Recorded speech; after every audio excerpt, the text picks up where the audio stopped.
بقول كلمة حق ولا أحد منكم يزعل، واريد الكل يسمعني بما يجري بنا الأهوال. أنا بحكي عن الواقع وما حبيت أتغزل بهذا العصر ذي جانا وأحداث تزيغ البال، عن الأحداث ذي تحصل وإذا قاتل وإذا يقتل وإذا مذبوح وإذا مشنوق تعلق وانتحر بحبال، عن الأزمان ذي تغير وما عاده كما أول، والأصحاب والصحبة بالأنواع والأشكال. أنا بقول كلمة حق.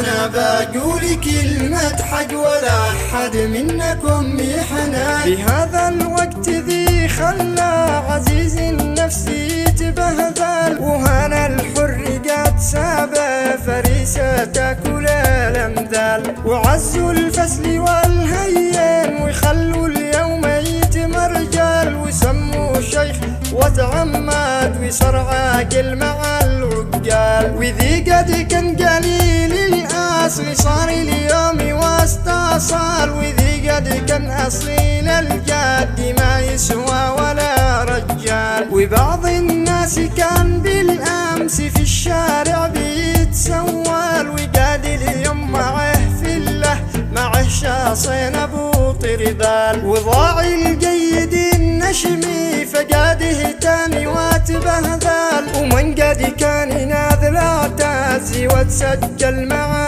الأبطال. غريبة يا زمان هذا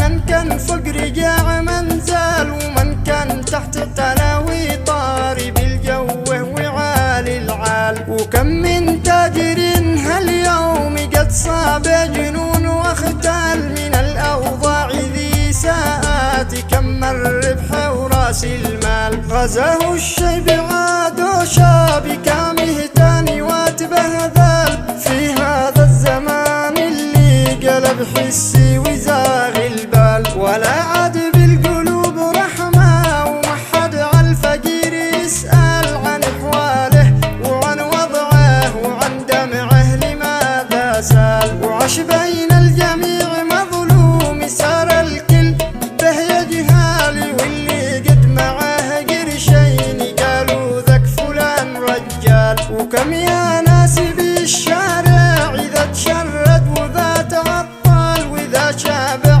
وإذا جاوع يبحث له على الأعمال. أنا بقول كلمة حق.